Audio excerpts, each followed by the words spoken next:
आपल्या टाईप आहे.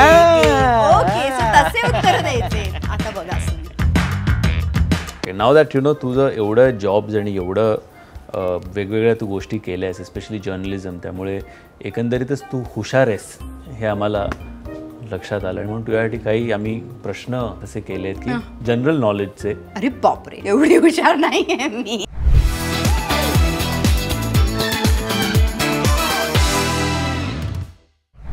म्हणजे साधा प्रश्न आहे की सुई टोचल्यावर रक्त का येतं?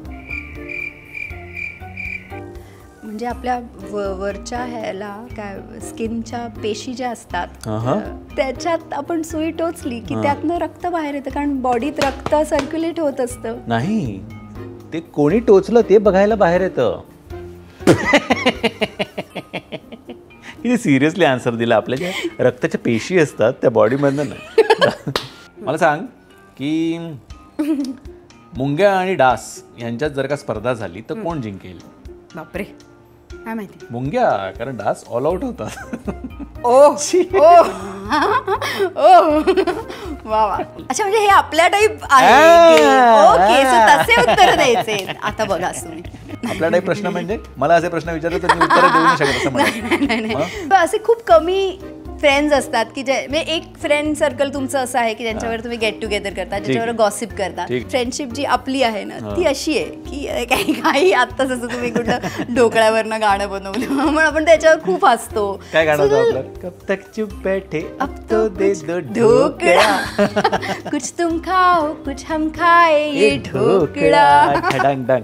हॉटेलमधली झाडं वाढत का नाहीत? कारण हॉटेलमधले जेवण लोक जाड होतात. खूप खूप जास्त लेम होत आहे ना बेटा.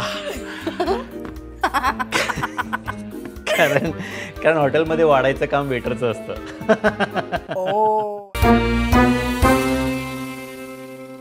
पण प्रार्थना, यु नो तू इतक्या फिल्म्समधनं, सिरियल्स तू एकच केली आहेस मला वाटतं, माझी तुझी रेशीम गाठ, पण फिल्म्स खूप केल्यास तू. नाटकं केली आहेस? कधीच नाही. सेटवर पण नाही? तशी खूप केली आहे. पण तुझं एक नाटक, हिंदीतलं नाटक मला वाटतं होतं आणि ते बघायला आलो होतो. तू मांजर बिंजर पण काहीतरी झाली होती. तर तुझ्या हसण्याबद्दल आपण ऍक्च्युली फार बोललो नाही. यु नो की कोविडच्या काळात कोविडपेक्षा भयानक काहीतरी असेल तर तुझं हसणं. लोक घाबरले म्हणा. This is too funny. Okay, we have a small segment for you.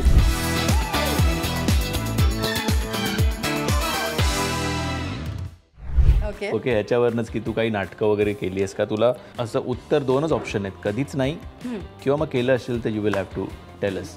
एखादा सीन ज्यात तू खरंच रडलीस? येस. कुठला सीन होता ज्यात तू खरंच, आणि का रडलीस? पवित्र रिश्ता करत असताना एक मराठी शो केला होता माय लेक नावाचा. तो मंदार सर डिरेक्ट करत होते. सो मी डे शूट पवित्र रिश्ता करायचे, नाईट शूट हा शो करायचा. म्हणजे इतके वेळ मला हिंदीची सवय होती. एक सीन होता ज्याच्यात मला 1.5 पेज बोलायचं होतं, 1.5-2 पेज. जस्ट आला होता सीन. त्यात माझं धन्यवाद मराठी, म्हणजे तो माझा, तेव्हा तर मी मराठी इंडस्ट्रीत आलेच नव्हते, पवित्र रिश्ता केलं होतं. तर त्यामुळे मी कधीच मराठी एवढं फ्लुएंट बोलायचे पण नाही. त्यात तो मला सीन दिला आणि तो असा इमोशनल सीन होता. मी एक वाक्य बोलू शकत नव्हते. शेवट मंदार सर चिडले, शिफ्ट पण वाढत होती. सो ते म्हणाले की एक काम कर, मी बसतो कॅमेराच्या बाजूला आणि मी बोलतो, मी जे बोलतोय तशाच पद्धतीने, मी जी लाईन बोलतोय तशाच पद्धतीने तू बोल. ते बोलतायत आणि ती लाईन मी रिपीट करत होते. पण मला खरं रडू येत होतं, कारण मला असं वाटत होतं ॲक्टर म्हणून मी फेल आहे. की यु नो मला कोणीतरी प्रॉम्प्ट करतं आहे आणि ते डिरेक्टर मला सांगतायत असं मला बोलावं लागतं की ह्याच्याहून वाईट काहीच नसू शकतं, you should not work. So तो सीन असा इमोशनल होता, पण मी खरंच रडत होते. आणि त्या सीननंतर मी सरांना सांगितलं, सर प्लीज माझ्याने नाही होणार टेलिव्हिजन शो, मी मराठी नाही बोलू शकत चांगलं, मी नाही करू शकत. नाही थिंक मग तो शोज बंद झाला. म्हणजे इतका दमदार तुझा परफॉर्मन्स होता खरोखर रडून काय की म्हणजे प्रोड्युसर पण रडले आणि चॅनल पण रडायला, डिरेक्टर पण रडले, सगळेच. फक्त प्रश्न चुकला माझा, ज्यात तू नाही, प्रोड्युसर, डिरेक्टर, चॅनल सगळे रडले असा कुठला. ओके, बरं. दुसरा प्रश्न, एखाद्या सेटवर भयंकर ओरडलीस किंवा रागवलीस का कोणावर? खूप कमी. नशीब खूप कमी म्हणे, कारण तू कधीच नाही म्हणाली असतीस तर मी सांगितलं असतं. माझी तुझी रेशीम गाठच्या एका आमचा गाण्याचा सिक्वेन्स आम्ही शूट करत होतो, आम्हीच कोरिओग्राफ करत होतो. आम्ही म्हणजे मॅडम कोरिओग्राफ करत होत्या आणि त्या सांगत होत्या असं करायचं असं करायचं, आणि मी आणि अजय फक्त फॉलो करत होतो बरोबर असं करायचं. आणि त्यात एक काहीतरी स्टेप होती ज्यात त्यांना वळवून असं मग हात पकडायचा होता, तर त्या अशा ओरडल्या माझ्या अंगात, असं नाही हो असं बघा. आणि त्यात मला त्यांना उचलायचं होतं वगैरे, ती ओरडली माझ्या अंगावर. एनिवेज पुढे जाऊया अजून पण खूप गोष्टी येतील तुमच्या. सेटवर कधी तू खूप उशिरा पोहोचली आहेस का?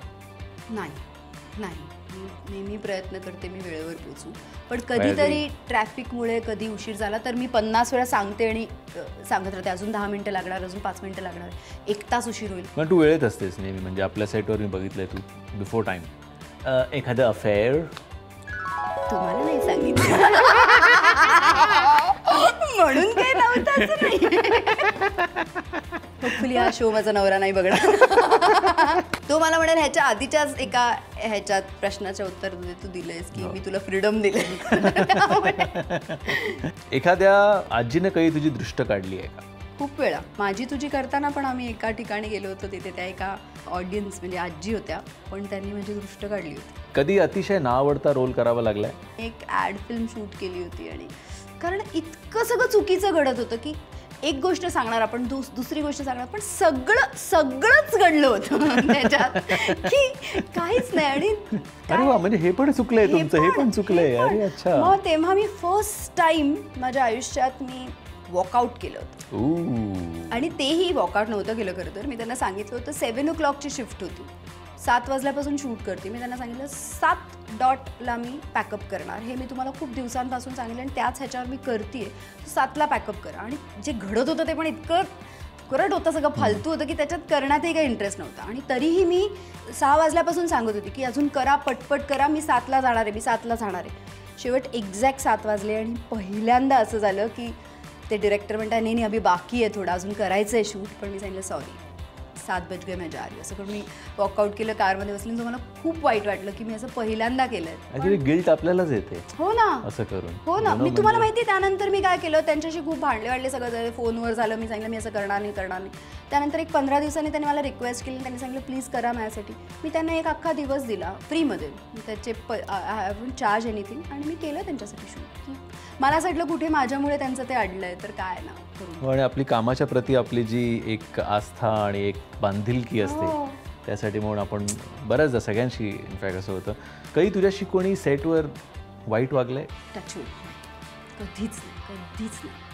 अनफॉर्च्युनेट इनफ की माझे को ॲक्टर्स, माझ्या आजूबाजूच्या परिसरात काम करणारी सगळी लोकं मला आजवर अशीच मिळाली की ज्यांनी मला खूप सपोर्ट केला आणि जे खूप छान होते. त्यामुळे कधीच नाही.